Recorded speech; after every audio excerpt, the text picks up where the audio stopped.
The 2020 pre-season training block's going to be one that we don't forget in a hurry. I think a lot of coaches, a lot of players right now are wondering how they get back into the running training to make sure they're as fit as they can be for round one. So in this video, I want to help you out with a couple of tips, a couple of strategies that's really going to help you and your club's running so that you're ready for round one and beyond. One thing that football clubs are culprits for at the best of time is to rush. Obviously the intentions are good. You want to see that there's really good results. You want to see that the players are getting fit and that they're ready to go. You want to see some improvements in the times and the fitness of your players. That's natural. But unfortunately there's a culture, there's a celebration around the fact that just busting yourself and finishing on your hands and your knees at the end of every session is the way to do that. And nothing could be further from the truth, actually. In fact, it's a one-way ticket to injury, to tiredness, to lack of motivation. So in this situation, obviously without the ability to have a smooth continuation of your whole pre-season, the next 3 weeks or the next month or so, depending on the competition that you're in, is going to be a classic time for teams to feel really rushed to get their players 100% fit for round one. I would encourage you, don't aim to have your team 100% running fit for round one, which sounds counterintuitive, but given the circumstances, it's a silly move to make. You've still got a whole season of football to play, and the truth is you're not going to be 100% at your top fitness in round one anymore. And the running fitness on a football field's a lot different to your running training just during a weekly training schedule. So in your first week back, I wouldn't let your players go past a 6 or a 7 in terms of effort for any of the running that you're doing. That's certainly a case with the clubs that I'm working with. I've deliberately gone back a couple of months or a month and a half or so in terms of the target times that my players are running at. And that's deliberate because they understand that a football season is a long season. The idea of being fit in round one doesn't mean you're going to be fit come finals time. So be patient, allow for a slow build up. If you need any more help, jump over to relaxrunning.com, reach out. More than happy to work with you and your team to structure something more specifically so that you're still a really good chance to maintain that fitness and strength all through that season. One thing I think you're going to see this year is a lot of teams are going to come out of the gates super hot, and the reason for that is because they've done the things that I've just said not to do.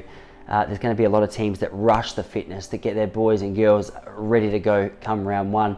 Problem is that it doesn't take long for a few knocks, a few bumps and a few injuries to start occurring, and if they're already under some pressure from too much of a speedy return to their training, you're going to start to see a real dwindle in performance. Usually I like to allow at least 6 weeks to see a real build up in that natural fitness on the running area, and if we're going to have 3 or 4 weeks before round one, obviously that solid base that we like to invest in just isn't going to be able to happen. So don't panic if you're in a team where you feel like your fitness isn't quite where it needs to be in the first couple of weeks of football, because in a season of 15, 16 rounds, there's still plenty of time to let that improvement take place. In fact, if the trajectory of your improvement in fitness has gone like this while others have plateaued, it leaves you in a really good position come the end of the year. What kind of sessions should you be doing then? If the players shouldn't be going past 6 or 7 in terms of effort, what can you do?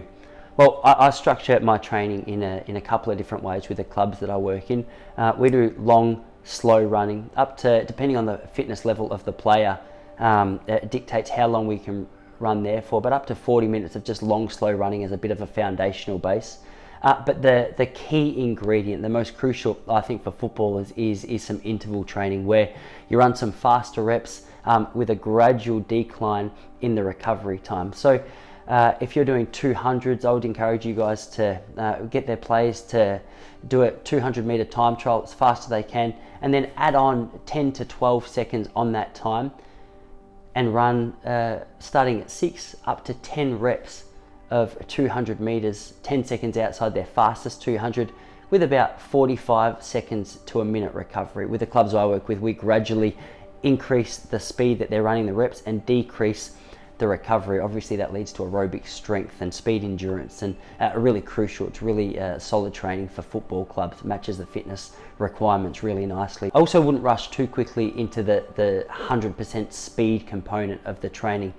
Natural speed is a lot easier to train than speed endurance. So if your players have lost a little bit of fitness, make it a goal just to gradually in the next few weeks increase that speed endurance And then a week or two out from your actual game, I would start throwing in some really fast 100% speed efforts from 80 to 100 meters before some of the other interval sessions that you're doing. The natural speed agility takes place in a lot of the drills that you're doing. So the running that I do, it is quite a straight line, but under the condition that the coach is implementing drills where speed and agility is required, because obviously change of direction is a really important part of your game. So if you're ticking the box of getting your players to do some aerobic work, some intervals, and making sure that there's some agility work within the drills, and that you're being patient and building up slowly, you're in a really good position. In fact, I think you're a step ahead of the competition that you're in, because I can guarantee